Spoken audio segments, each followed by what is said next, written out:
말씀으로 역사하여 주옵시기를 예수님의 이름으로 기도하옵나이다.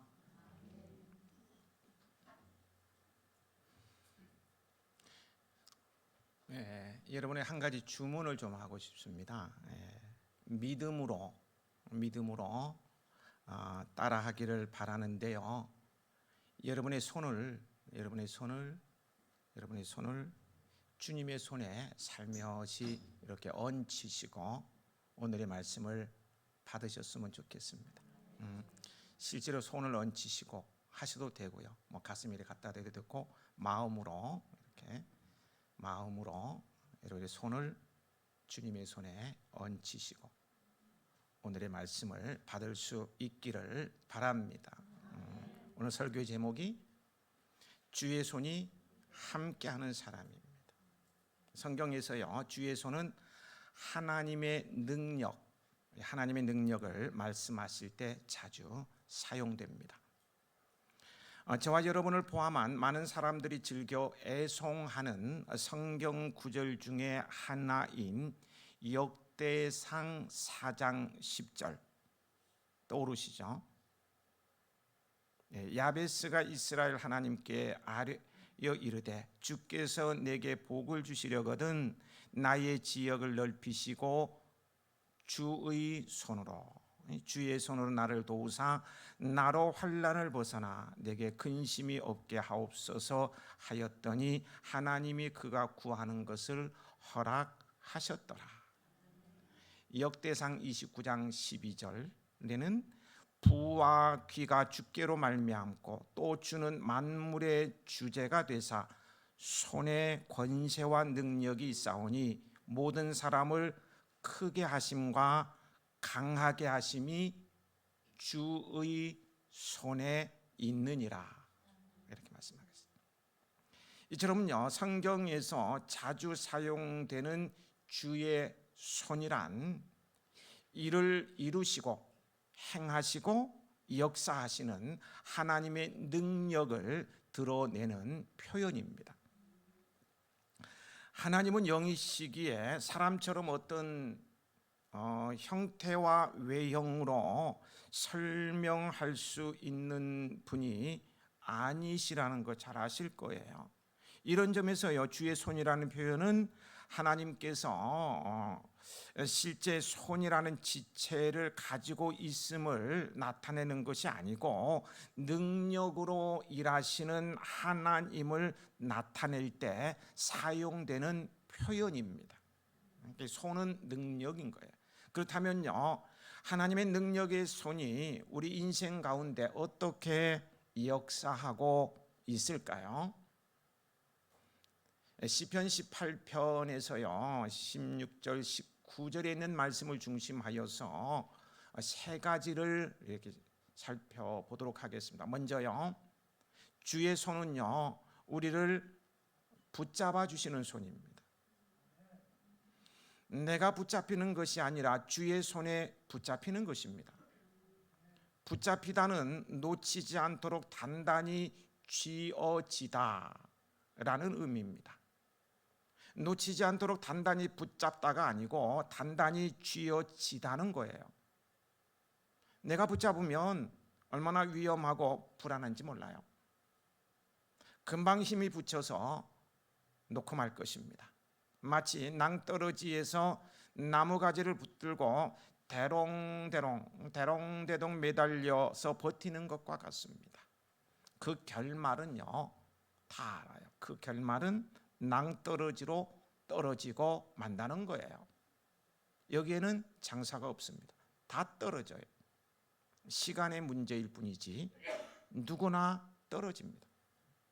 하지만 주의 손이 우리를 붙드시면 상황은 달라집니다. 떨어지지 않아요. 안전합니다. 절대 쓰러지지 않습니다. 뒤로 처지지도 않아요. 특히 붙드신다는 표현과 함께 자주 사용되는 주의 오른손, 이 오른손이라는 표현은 주님의 능력과 의로움을 의미합니다. 하나님의 능하신 손이 위험한 상황에 있는 우리를 붙잡아 주십니다. 지쳐 힘이 없을 때 우리의 지친 손을 붙들어 주신다는 거예요. 넘어지기 쉽고 낙심하기 쉬운 그때에도 주의 손은 변함없이 나를 붙잡고 계십니다. 둘째는요, 주의 손은 우리를 건져내시는 손입니다. 사망의 음침한 골짜기와 같은 환경이나 대적들, 원수, 대적들의 손에서 건져주십니다. 시편 18편에서요, 다윗은요, 도간에 든 쥐와 같이 사방으로 우겨쌈을 당해서 이제는 끝나는구나 하는 상황, 또 뭐 이런저런 위기, 쫓겨다니고 그런 도망자의 삶을 살았지만 능하신 하나님의 손으로 건져내 주셨음을 찬양하고 있는 것을 보게 됩니다. 하나님의 은혜의 손길이 그를 건져내어 주셨던 것입니다. 예수님께서도요, 수많은 병자를 손 내밀어서요, 질병 속에서 건져주시는 모습이 사복음서에 많이 나옵니다. 시몬의 장모의 손을 잡아 일으키시고요, 나병 환자에게도 손을 대셨고요, 두려움보다는 공포라고 할 수 있을 것 같아 바다 물속에 빠져들어가는 베드로에게도 손을 내밀어 건져주셨어요.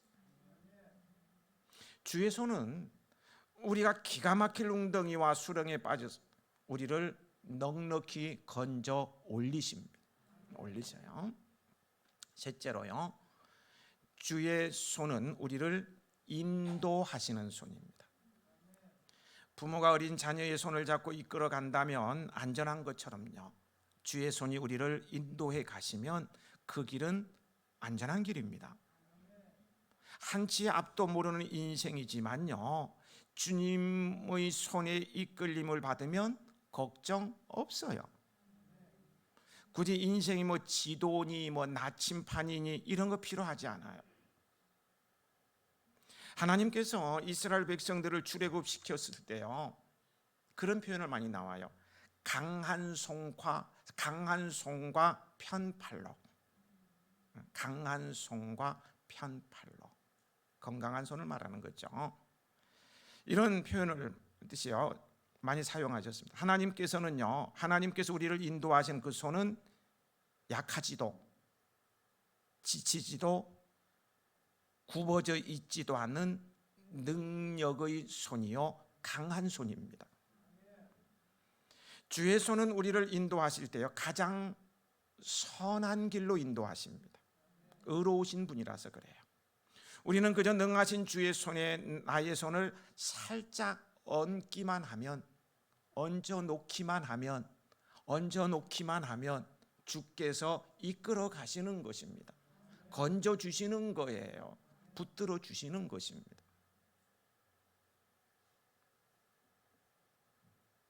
그러므로 주의 손의 능력을 믿고 의지하는 사람은요, 어떠한 상황 가운데서도요, 평안을 노래하고요, 주님이 주시는 안전함으로 인하여서 기뻐하는 삶을 살게 되는 거예요. 날마다 주의 손의 능력을 의지하며 승리하는 여러분이 되시길 축복합니다. 예. 오늘 본문은 주의 손이 함께하는 사람의 출생을 소개하고 있습니다. 우리는 지난 2주간 동안은 예수님의 죽으심과 부활에 관한 말씀을 받았고요, 다시 1장으로 돌아왔습니다. 앞서 살펴본 5절부터 25절의 말씀에 가브리엘 천사가 아이를 낳을 수 없었던 제사장 사가랴에게 나타나 그의 아내 엘리사벳이 잉태할 것을 예언했습니다. 나이가 많아서 임신할 수 없는 상황이었죠. 그런데 잉태할 것을 예언했습니다. 그런데 이제 그 예언대로 엘리사벳이 잉태를 하고요, 기한이 되어서 마침내 요한을 낳게 된 것입니다. 세례 요한을 말하는 것이죠. 이는 구약 시대에 육신적으로는 아이를 가질 수 없었던 아브라함과 사라, 100세, 90세 자식을 낳죠. 이삭을. 이 아브라함과 사라가 하나님의 능력으로 이삭을 출산한 사건과 버금가는 기적의 사건이었습니다. 그러기에 요한의 탄생은 모두에게 기쁨을 주었어요. 58장에 보면은요, 그 소식은 이웃과 친척들에게 금세 퍼져나갔고요, 모두가 주께서 그녀에게 베푸신 큰 은혜로 말미암아 다 함께 기뻐하였다고 했습니다. 이런 요한의 출생은 이미 구약에서 예언되었던 말씀의 성취이기도 합니다. 말라기서 3장 1절, 4장 5절, 6절에 예언된 말씀이 성취된 거라는 거예요. 그는 말라기 선지자 이후 400여 년 만에 등장한 구약의 마지막 선지자입니다. 또한 예수 그리스도의 사역을 준비했다는 점에서요, 구약과 신약 시대를 연결하는 다리 역할을, 정말 중요한 역할을 감당했어요. 이제 낳은 지 8일 만에 할례를 받고 난 후 이웃과 친족들은 그의 아버지의 이름을 따라서 그 아기 이름을 사가랴로 지으려 했지만 성경을 보면은 어떻게 합니까? 엘리사벳은 요한이라고 짓겠다고 주장을 합니다. 고집을 피우는 것이죠. 유대인들에게는요, 아이에게 이름을 붙이는 일에 이웃이 참여하는 풍습이 있습니다. 룻기서를 보면 나와요. 또 아버지의 이름을 따르는 풍습도 있었고요. 서양도 그러죠. 서양도 지금도 그렇게 하는데요. 또 가문 중에 사회 명망이나 어떤 존경받는 사람이 있으면요, 그 이름을 따르는 관습도 있었어요. 그래서 친족과 이웃들은 아기의 이름을, 아버지가 대제사장으로 쓰임 받았잖아요. 그러니까 이 아버지의 이름을 따라 보려고 사가랴 이렇게 이름을 짓자고 얘기를 한 것입니다. 그러나 어머니 엘리사벳은 망설임 없이요, 요한이라는 이름으로 부르겠다고 주장을 합니다. 또 말 못하는 사가랴도요, 글로 써서 아이의 이름을 요한이라고 지을 것을 주장하는 모습이 6장 63절에 나오죠. 엘리사벳이 요한이라 그러니까 가족들, 친척들이 왜 그러느냐, 그러면 당신 남편의 얘기를 들어보자 하고 했더니 말 못하는 분이 서판에 글을 쓰는데 요한이다. 부부가 함께 아이의 이름을 공유하고 있었던 것입니다. 한 사람 말을 할 수 있고 한 사람 말을 못하지만 그들은 그럼에도 불구하고 서로 소통하며 모든 것을 공유하는 삶을 살아가는 경건한 부부요, 행복한 부부였던 것입니다. 소통 잘해야 됩니다. 그래서 아이의 이름을 공유하게 되었는데요, 지금은 없습니다만은요, 예전에는 가끔 자녀의 이름을 지어달라고 제게 부탁하는 경우들이 종종 있었는데요, 이 자녀의 이름을 누가 짓느냐는 것은 매우 중요한 것 같습니다. 기회 있을 때마다 말씀을 드립니다. 자녀의 이름은 가능하면 그 부모가 자녀에 대한 기대를 담고 기도하면서 성경에 기반을 둔 그런 이름을 지어주는 것이 바람직하다는 것이 저의 어떤 소신입니다. 그래서 이름을 한 명도 안 지어준 것 같아요. 부모가 지어야 돼요. 장명소 같은데 찾아가지 마시고요. 장명소를 찾아갈 바에는 차라리 저를 찾아오시면 좋아요. 어떤 분이 그럽디다. 목사님은 이름 하나만큼은 잘 짓는다. 또 다른 것도 잘한다 그러면 좋은데 이름 하나만큼은 기가 막히게 잘 짓는다고 그러는데요. 아멘이죠. 이름 잘 짓잖아요. 이번에도요, 남성교회에서 족구팀을 발족하면서 이름을 지어달라고 부탁해 와서요, 한 번 들으면 전혀 잊혀지지 않는, 치매가 오지 않는 한은 잊혀지지 않는 이름을 지어줬어요. 뭔지 아세요? 나이를 거꾸로 먹는 족구팀 해서 나거먹, 나이를 거꾸로 먹는 족구팀을 줄여서 나거먹, 나거먹. 놀라운 표정 한 번도 안 하시죠. 예, BC통신에 의하면은 전국의 유일한 이름이랍니다. 해외 토픽에도 나와요. 전 세계에서 찾아볼 수 없는 유일한 이름. 우리 남성교회 성도님들 많이 참여하셔서 함께 운동하면서 즐거운 교제를 나누면서 꿈이 있는 아름다운 동행을 했으면 해서 참가해서 말씀을 좀 드리는 것입니다. 족구를 하다 보면 나이를 거꾸로 먹어서 젊게 될 것입니다. 예, 어떻든요, 제게 이름을 지어달라고 찾아오는 것은 좋은데요, 이렇게 수준이 있다 보니까 장명비가 좀 부담스러워서 좀 찾아오기가 쉽지가 않을 것 같아요. 비쌉니다. 장명소에서는 한 50만 원을 받는다면 저는 최소한 그 10배는 받아야 이름을 지어줄까 말까. 그럴 바에는 차라리 부모가 기도하며 기대를 담고 이름을 지어주는 것이 100번 낫겠죠? 무슨 또 아멘이야. 예, 그렇게 하십시오. 부모가 지어주는 것이 최고입니다. 최고예요. 요한이라는 이름은요, 그 부모가 지어준 이름 맞습니다. 근데 부모가 지어준 이름인데요, 실제로는 하나님께서 천사를 통해서 이미 주신 이름이었음을 13절을 읽어보면 알 수가 있죠. 그 이름의 뜻은 하나님의 은혜로운 선물이, 하나님의 은혜로운 선물. 사가랴가 지성소에 들어가 기도하는 가운데 받은 이름이었습니다. 메시아의 오시는 길을 준비할 선구자로서 아주 걸맞는 이름입니다. 그리고 사가랴 부부 자신들에게도요, 요한은 하나님이 주신 은혜의 선물이었습니다. 오늘 우리의 자녀, 여러분의 자녀도 말입니다, 하나님께서 주신 은혜로운 선물이고요. 아멘이신가요? 은혜로운 선물이.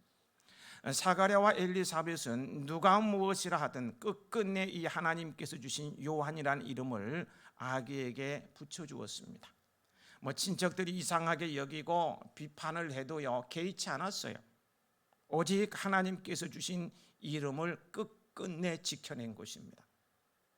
오늘 우리도요, 하나님께 귀한 은혜로운 이름을 선물로 받았음을 알아야 합니다. 그것이 뭡니까? 예, 그것은 바로 성도라는 이름입니다. 성도. 성도란 하나님께 속한 거룩한 백성, 이런 뜻입니다. 이 성도란 이름은요, 예수 그리스도께서 핏값을 주고 얻어주신 은혜스러운 이름입니다. 하나님 나라의 시민증이에요. 하나님 자녀들의 대명사이고요, 천국 백성의 칭호입니다. 그러므로 우리는 이 은혜스러운 이름을 귀하게 지켜야 합니다. 이 이름, 이 신분증을 잊어버리면 큰일 납니다. 천국 못 가요. 예, 사가랴와 엘리사벳이 하나님께서 아이에게 지어주신 요한이란 이름을 끝까지 고수했듯이요, 우리도 하나님 앞에 이르는 그날까지 하나님께서 지어주신 성도라는 이 이름을 지켜내야 합니다. 사탄은요, 우리에게 이 이름을 빼앗으려고 박해와 죄의 유혹으로 우리를 타락시키려고 합니다. 이 유혹과 박해 때문에요, 성도의 이름을 버린 자들이요, 굉장히 많습니다. 성경에도 많이 나와 있고요. 한 그릇의 음식을 위해 장자의 명분을 판 에서 같은 자가 있고요. 은 30대문에 주님을 팔고 성도의 길에서 떠나간 가룟 유다와 같은 인간도 있고요. 로마의 박해와 세상의 달콤한 유혹 때문에 성도의 이름을 버린 대마 같은 자도 있었습니다. 또 우리 주변에 보면은 예전에 예수를 믿고 신앙생활을 잘했는데 어느 순간 주님 곁을 떠나서 세상 속에 빠져서 지내는 성도란 이름을 버린 이들, 유혹에 넘어간 이들이 굉장히 많습니다. 우리는 하나님께서 나에게 주신 이 성도라는 은혜스러운 이름이요, 이름은 거의 어마어마한 가치를 지금은 잘 모릅니다. 그냥 생각, 추론 속에서 글로는 표현하는지 모르겠는데 실제로는 그 어마어마한 가치를 잘 몰라요. 그러나 예수 그리스도께서 재림하시고 구속의 심판을 마치신 후에 우리는 성도라는 이름이요, 얼마나 귀하고 영광스럽고 존귀한지 알게 될 것입니다. 이 이름을 끝까지 지킨 것이, 성도라는 이름을 끝까지 지켜낸 것이 내 생에 있어서 최고로 잘난 일이고요, 얼마나 복된 일인가를 깨닫게 될 것입니다. 주님을 영접하지요, 혼인잔치에 참여하지요, 주님과 영원히 살지요, 하늘나라를 상속받지요. 어마어마한 거예요. 이 성도라는 이름을 그 나라 갈 때까지 잘 간직하고 지키는 은복의 성도들이 되시길 축복합니다. 축복합니다. 64절, 65절, 66절 세 구절을 함께 읽으시겠습니다. 이에 그 입이 곧 열리고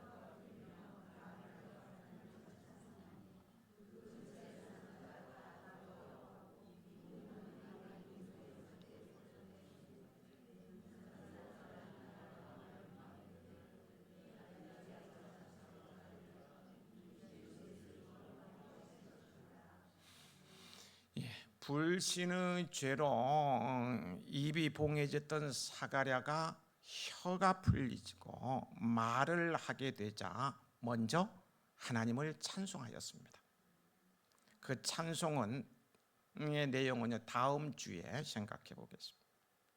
근데 여기에 보면은요, 특이한 부분이 있어요. 여기에 보면은 사람들은요, 그동안 하나님의 징계로 말을 못하다 징계가 풀리자 하나님을 찬양하는 사가랴에게 관심을 가질 것 같은데요, 그렇지 않고 갓 태어난 아이에게 관심을 집중하는 것을 보게 돼요.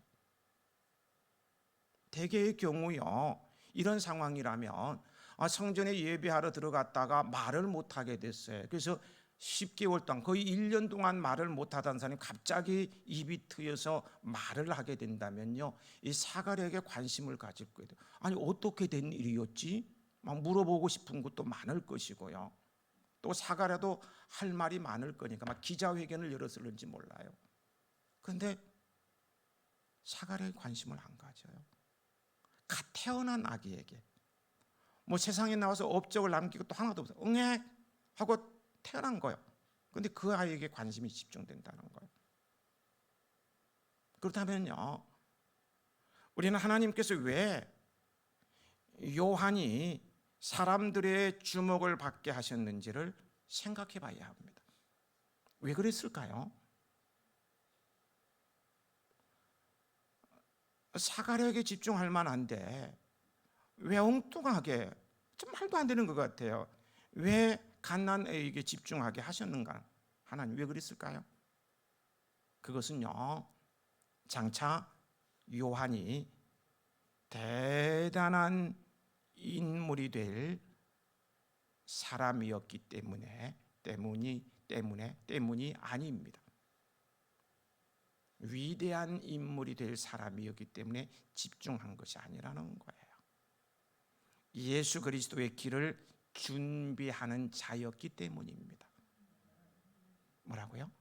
예수 그리스도의 길을 준비하는 자였기 때문에 사람들의 이목을 집중시키도록 했다는 거예요. 다시 말씀드리면요, 하나님께서 요한으로 사람들의 주목을 받게 하신 것은 요한 자신을 위한 것이 아니라 그를 통하여 예수 그리스도를 드러내기 위한 것이었습니다. 여러분 기억해 두시기 바랍니다. 혹 하나님께서 나를 주목받는 인물로 세워주시고요, 나를 높이신다면 그것은 나를 높이시기 위한 것이 아니라 주님을 드러내기 위한 것입니다.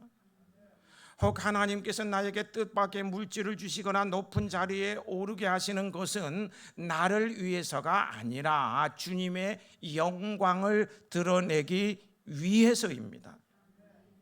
이 사실을 망각하고요, 주님의 영광을 드러내지 않는 물질과 명예와 권력은요, 복이 아니고 저주입니다. 그것은 나를 교만으로 나아가게 하고 죄에 빠지게 하여서 결국은 멸망에 이르게 되고 말 것입니다. 우리는 주님의 이름을 높여드리는 자가 되어야 합니다. 어떤 상황이 있든 주님이 나를 높여주시는 것은 내가 영광 받는 게 아니고 주님을 높여드리라고 나를 높여주시는 거예요. 주님의 영광을 드러내야 합니다. 그게 사명입니다.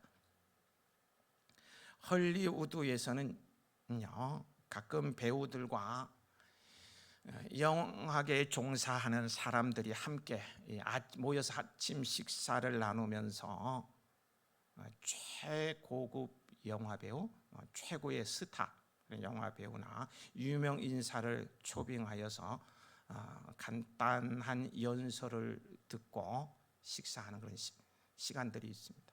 한 번은요, 세계적인 사진 잡지 라이프 표지에 얼굴이 실린 적이 있었고요, 루크라는 유명 잡지에서도 미국의 최고 미인 10명 중에 한 사람으로 뽑힌 콜린트 에반스가 출연했습니다.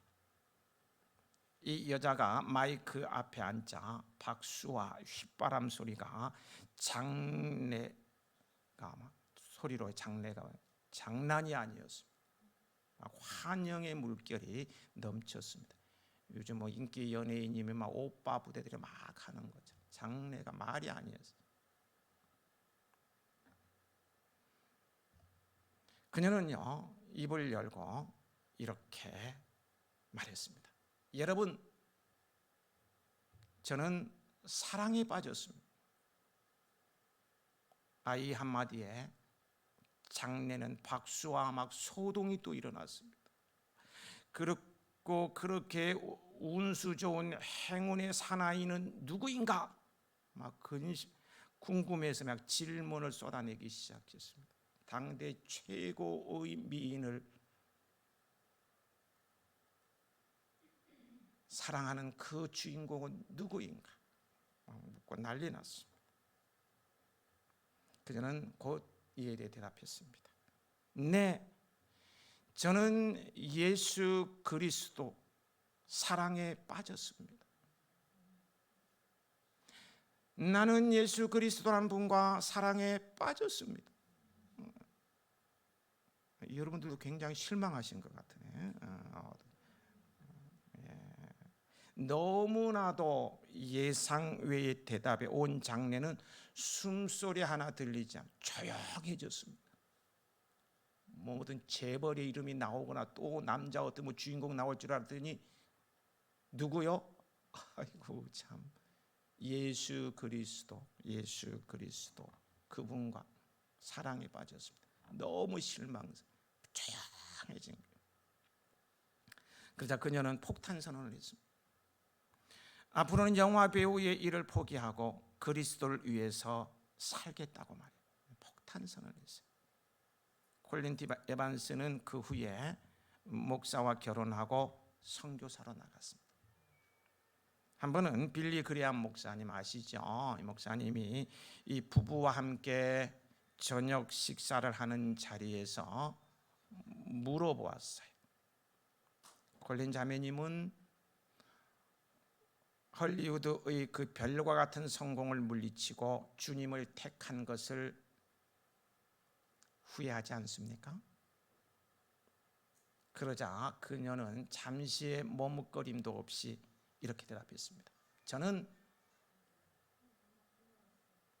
헐리우드의 스타나 영국의 여왕의 자리나 미국의 대통령 자리와도 지금 저의 위치와는 바꿀 수 없습니다. 주 예수 그리스도는 저에게 이처럼 귀한 분이십니다. 주 예수보다 더 귀한 것은 없네. 이 세상 부귀와 바꿀 수 없네. 여러분, 하나님께서 나를 높이신다면 그것은 나를 높이시기 위한 것이 아니라 주님을 드러내기 위한 것이라는 사실을 잊지 마십시오. 하나님께서 나에게 뜻밖의 물질을 주시거나 높은 자리에 오르게 하시는 것은 나를 위해서가 아니라 주님의 영광을 드러내기 위해서입니다.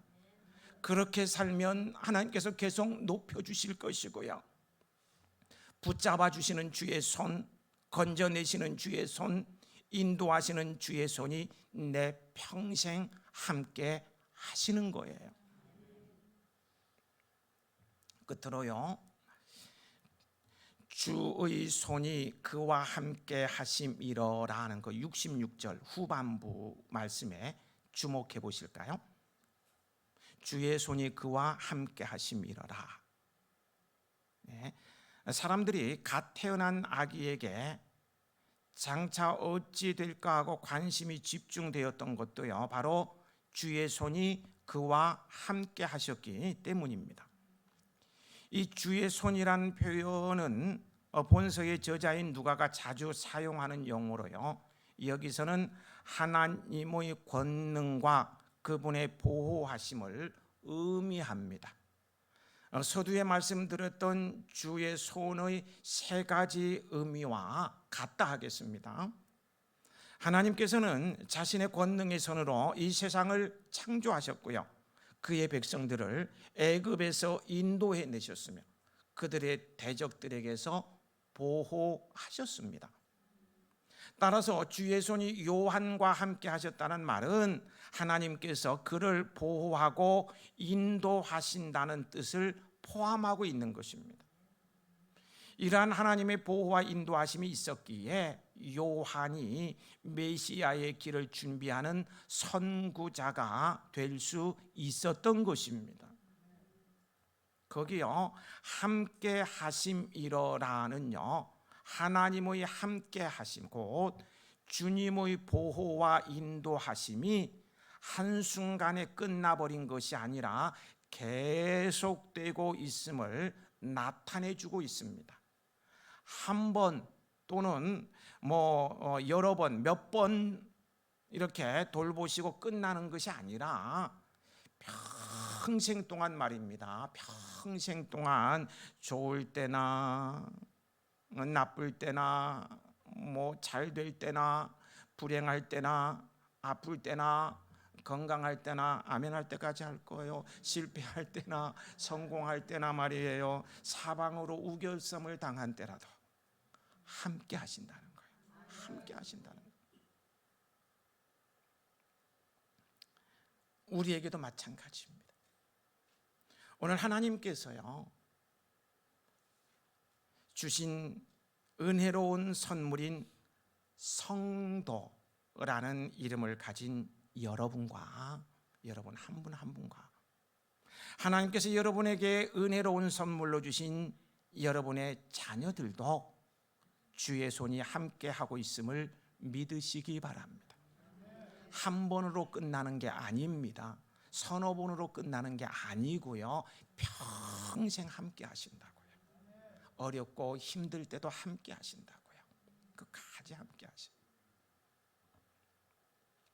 사도행전에 보면은요, 헬라 철학과 우상 숭배로 가득했던 안디옥 사람들이 무명의 그리스도인의 전도를 통해서 예수 그리스도의 복음을 듣고 구주로 영접하는 이변이 생깁니다. 이게 뭐 이변이냐 이렇게 생각할 수도 있는데요, 이거는 당시에 사회적으로 보면 많이 쇼킹한 사건입니다. 그런데 그런 이변이 어떻게 일어날 수 있었을까요? 어떻게 가능했습니까? 이름이 알려지지 않는 정말 보잘것없는 무명의 그리스도인들에 의해서요, 당시 최고의 지혜자고 철학자로 자긍하는 헬라인들입니다. 헬라인들은요, 당시에요, 웬만한 사람은 양에 안 쳤어요. 그들은 대단한 사람, 자신들의 지식, 지혜, 철학 최고로 알고 살았어요. 근데 그들이 무명의 그리스도인들, 이름도 알려지지 않은 보잘것없는 사람들, 헬라인의 눈으로 봤을 때는 상종할 필요도 없는 그 무식하게 보이는 무명의 그리스도인들에게 복음을 듣고 예수님을 믿었어요. 대이변이었던 것입니다. 어떻게 그런 일이 가능했습니까? 그 해답을요, 사도행전 11장 21절 적었다가 집에 가서 읽어보세요. 사도행전 11장 21절에 주의 손이 함께 하였기 때문이라고 밝히고 있어요. 천지를 창조하신 하나님의 손이 무명의 그리스도인들과 함께 하시니 아무도 상상하지 못했던 대이변이 일어난 것입니다. 그래서 안디옥 교회가 탄생하게 되고요, 세계 선교의 전진기조로 안디옥 교회가 쓰임 받고요, 그 성도들이 헌신했잖아요. 그래서 오늘 우리가 복음을 받아들이게 됐는지도 몰라. 어마어마한 일이 일어난 거예요.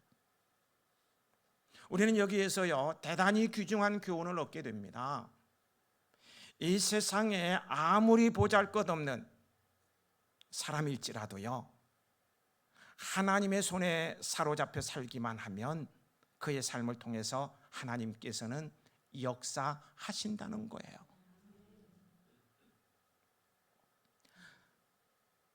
놀라운 일을 이루어 가신다는 거예요. 주의 손이 함께하는 사람이 되시길 축복합니다. 주의 손이 함께하기만 하면 놀라운 일을 이루면서 살게 되는 거예요. 그렇다면요, 마지막 적용입니다. 주의 손이 함께하는 사람은 누구입니까? 여러분은 주의 손이 함께하는 사람인가요? 근데 아멘 하신 분들 목소리는 들리는데 마스크를 다 껴서 그런지 어느 분이 했는지 모르겠어요. 알면 뭐냐고 질문하고 싶은데, 네. 주의 손이 함께하는 사람 맞습니까? 네. 요즘 침침해서 또 못 보네. 예, 주의 손이 함께하는 사람은 어떤 사람이냐 들어보세요. 내가 주의 손이 함께하는 사람인지 아닌지 알 수 있을까요? 첫째, 믿음으로 사는 사람입니다. 그러나 저러나 오직 믿음으로 사는 거예요. 힘들어도 고통스러워도 오직 믿음, 하나님만 바라보고 사는 사람. 두 번째는요, 소명 따라 충성하는 사람입니다. 부르심 앞에 헌신하는 거예요. 직분자로 헌신하는 것입니다. 전도대에 참여해서 발이 부르트도록 헌신하는 거예요. 돈 안 주는데도 헌신하는 거예요. 품격지기가 되어서 이 교회를 품격을 지켜나면 청소하는 거예요. 꽃 한 송이 심으실래요 하니까 얼른 꽃 한 송이 사다가 심는 거예요. 아직 못 심으면 오늘 심을 것 같아. 내일 오후에 손님들이 오시는데 내일 오전까지 좀 심었으면 좋겠는데, 하여튼 이런 주님의 교회를 세우는데 열심히 찬양대로, 유모로, 유사로 헌신하는 거예요. 그러면서 그리스도를 높이는 것입니다. 셋째는 죄악에 물들지 않는 거룩한 삶을 사는 사람입니다. 성경적 가치관을 가지고 세상 속에서 살아가는 사람이에요. 첫째는 믿음으로 사는 사람, 둘째는 소명 따라 충성하는 사람, 셋째는 죄악에 물들지 않는 거룩한 삶을 사는 사람이 주의 손이 함께하는 사람이 되는 것입니다. 주의 손이 함께하는 사람이시길 축복합니다. 아버지 하나님, 주의 손이 함께하는